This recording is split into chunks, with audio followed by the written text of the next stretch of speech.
with regards to the CRIRSCO, which is the overarching body or the glue that binds all of the different codes together. What can we do here with regards to the risk and uncertainty assessment? Ed, over to yourself. Okay, hopefully you're seeing my screen all right. Okay, great. Okay, it's a bit strange getting used to this online conferences and so forth, where I'm having to worry about the lighting in my office rather than wearing a suit or tie. Those of you who heard me talk before may know that usually at conferences and training courses I bring along my mascot, so he wanted to put in a quick appearance here and just say he's ready to deal with all the awkward questions at the end. So I perhaps should have thought of a snazzier title now for this, but listening to, going through the talk yesterday, I thought, well, it actually including 3 issues or touching on 3 issues that have come up in several of the talks that I've been listening to, and I sort of combined those in an alternative talk title there for those who aren't familiar with terms CRIRSCO and Table 1 and so forth. But also just from my perspective, I just say I would think of a responsible mining project as one that's properly planned and requires a proper assessment of relevant source of uncertainty. So I'm hopefully going to illustrate some practical tools in that regard in my talk. So for those who aren't familiar with the terms, let's just have a quick run through. CRIRSCO, this is an international group of professional organizations involved in setting codes and standards for reporting information on exploration results, mineral resources, and mineral reserves. That's particularly by companies involved in exploration and extraction, those solid minerals that are listed on stock exchanges. And for those who want to know a bit more about that, I'd refer you to the talk Ruth Allington gave yesterday, because she explained some of the concepts of that. But one very important benefit of CRIRSCO is that the codes adopted by the bodies indicated on the map, they all use common definitions for 16 key terms, and these are included in what's referred to as the CRIRSCO International Reporting Template. And again, this is obviously a bit of an insider thing, but if you're familiar with the template, you'll be familiar that one of the elements in the template is a Table 1 checklist, which I'm going to talk about in the rest of the talk. Obviously, the third element of the talk is risk and uncertainty assessment. Here I'll again touch on the terminologies and what we mean by these, because what I realized in communication and listening to different people talk is we often all have different understandings of the words we use, and that's particularly true I think with risk and uncertainty. Well, risk, I think probably the general public, if you ask them, everyone tends to think of risk as something negative or to be avoided. But if you look at the ISO definition, it has a more general definition of the effect of uncertainty on the objectives. And because the two, I think, in people's mind are inextricably linked, I've now come to the habit I just talk about risk and uncertainty assessment rather than risk assessment, because I think you need to know about the uncertainties in order to sort of have an idea of where you may have risks. Then working as a resource geologist, I mean, uncertainty is something that one always takes into consideration. There was a blog recently by Chris Arnold who talked of resource geologists as professional reducers of uncertainty. But I'd say more we're assessors of uncertainty and try to communicate that to other people, to engineers and to management. And typically in our work, we have to balance costs and benefits of acquiring extra information against the level of detail that we require. And I think you kind of see this at the moment in terms of the health industry, where they're talking about testing and all, how much testing do you do before you can rely on the results in order to make decisions? It's the same sort of issue with the mining industry, and that uncertainty is lack of knowledge, but you can never have perfect knowledge, even though after you mine something out. So it comes down to what's the cost of obtaining more information.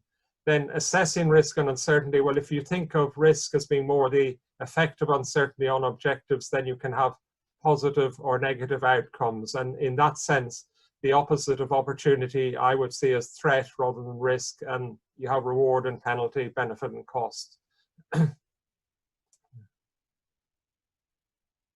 And yeah, for instance, if you're at the exploration stage, high uncertainty may mean there's lots of opportunities represented by interest in drilling targets which merit further investigation. Whereas on an operating mine, high uncertainty may mean that there's potential threats which could affect the health and safety of people and the surrounding environment. So what is Table 1? Well, Table 1's it's a checklist of assessment criteria.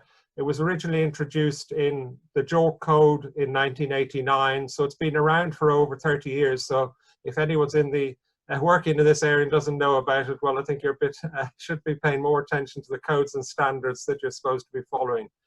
The latest version that I'll be referring to came in the CRIRSCO template, which was issued at the end of last year, and that includes over 150 items. I'm referring to each of these items as one of the rows in the table. So there are now over 150 items of general interest, and there are additional ones for specific commodities. And you note the text at the top says that Table 1 is a checklist that should be considered. But for myself personally, for the last 6 years, I've been using it in a different manner, really as a framework for assessing risks and uncertainties in the context of mineral resource and mineral reserves estimates. And I'm going to illustrate this in the next slide. So this is a portion, an extract from Table 1.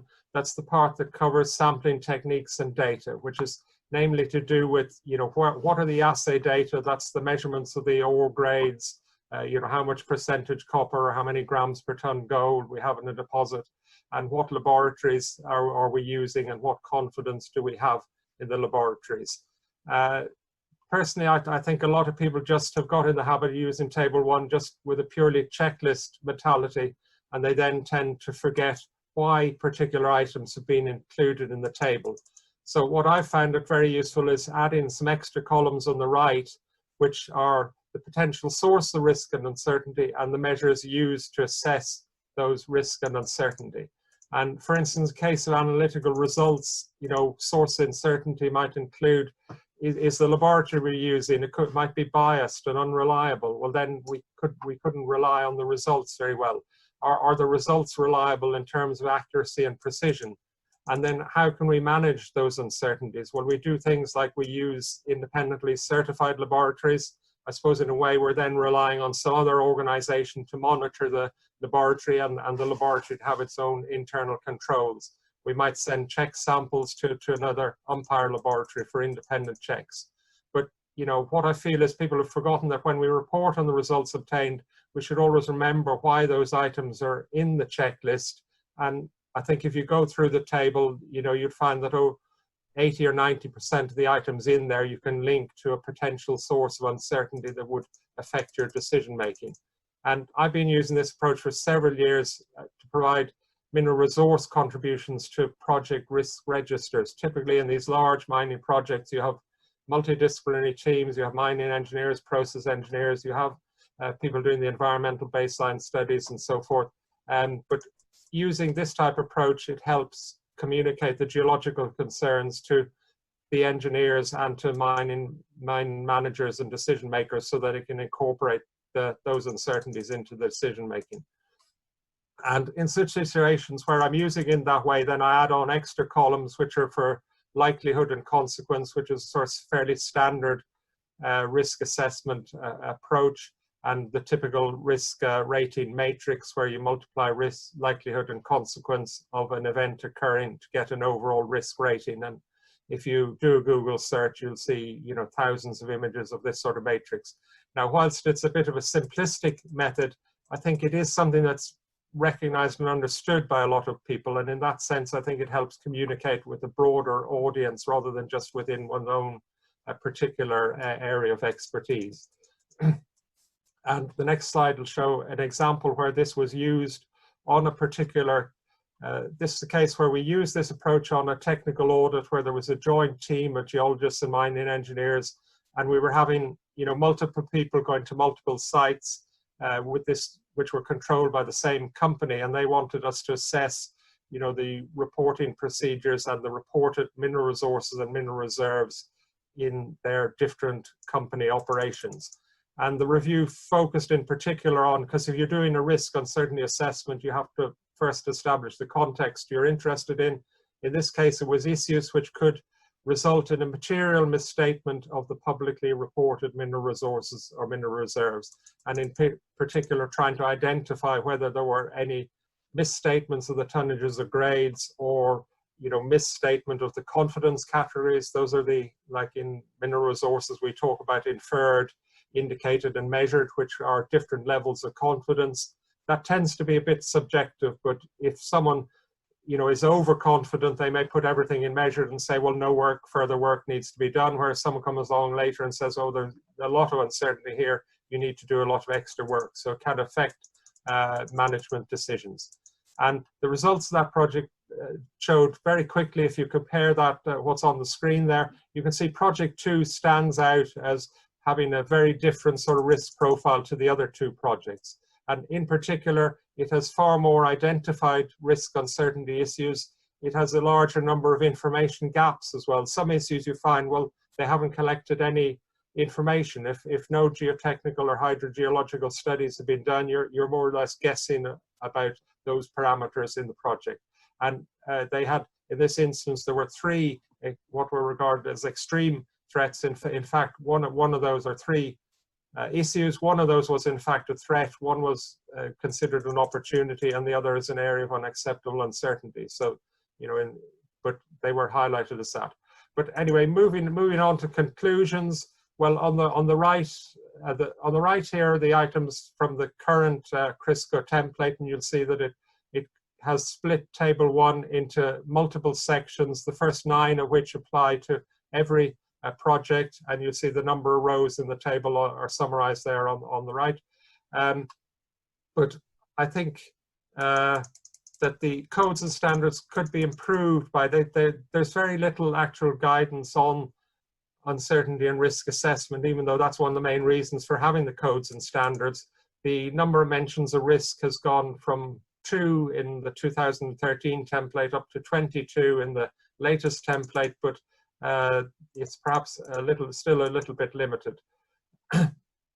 And I think also, if we're using Table 1, it's not enough just to use it as a summary and put down every item, even if there's some of the codes refer to use it on an if not, why not basis. Well, that's still not obliging the person using it, the competent person, to pull out and make clear to readers who may be investors or management which are the more important risk uncertainty issues, which are the ones really which merit spending more work and money on. And it would also provide a framework for adding extra items for new areas of concern. We've probably heard people talking about modifying factors before. In fact, things like that are buried in technical studies. And for those perhaps outside the area of doing this work, you'll be surprised, well, there's no specific section on waste management, particularly given that some of the most public issues with mining have been recent tailings dams failures and stuff. There is mention of tailings in there, but it's buried within the technical studies side of things. So perhaps if we want to highlight particular issues or ensure industry pays particular attention to certain topics, then they should have their own entry in the thing. And perhaps to make it easier then for management and investors to compare things, we could have some standard sort of dashboards to display in a visually understandable way how the different profile of different projects are. And so to conclude, hopefully I've left some time for questions, but just to share with you how the name and logo of my company, which I set up the end of 2016, are linked to the topic of uncertainty and risk. And I think, particularly for me, I think often people overlook some areas, there's no information, and they think, oh, well, there's no uncertainty or risk. But if you've got no information, you've got a huge amount of uncertainty, because it can be just tossing a coin to guess what's in that area. And so there we are. Brilliant. That's absolutely fantastic. Thank you very much, Ed. And a massive round of applause to you from everybody around the world. Now, as per usual, we have a range of questions coming in. And the first one is, you mentioned waste management perhaps being one of those areas that's a little bit buried within what's required from the different codes, etc., and the guidance. Other than waste management, are there any other specific areas of risk that you think might need to be elevated or given a bit more focus? Well, I don't know. I mean, I tend to come at it from the geological perspective, but it's really what, you know, is what is driving is what are investors and management, and obviously, you know, from the whole point of this conference, the environmental, social, and governance things are there. They are in there, but it's perhaps, you know, we perhaps need a wider discussion of, you know, of what issues people think should be going up. But really from the codes and standards really developed largely from the perspective of geologists and mining engineers. And it's, as I said, it's really to highlight and identify areas where you need to spend more money on.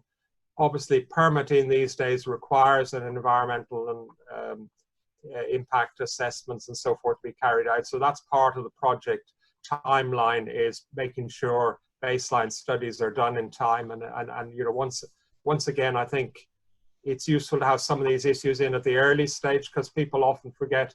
You'll have companies talking, oh, well, we're going to develop this mine in a year's time. And you say, well, how long does it take to complete environmental and baseline studies? And they say, oh, well, that's going to should take at least a year, you know, and then you have to prepare your report and submit them. So I think highlighting things early on, make sure you get them built into the plan for the project development. I would like to say specific issues, but you know, everyone will have their own particular perspective on it. Yeah, so I guess there's an aspect of managing expectations there as well. Then if you build some of those bits and pieces in earlier on, in terms of preparing people for where there is perhaps more uncertainty that you're seeing up front. So therefore there may be some showstoppers with regards to that project as it progresses to a more mature stage. Yeah, well, having started my work doing mineral exploration in rural Ireland, what you find out is you're often the first contact with people on the ground when you go and ask for a farmer for permission to drill in their field or whatever.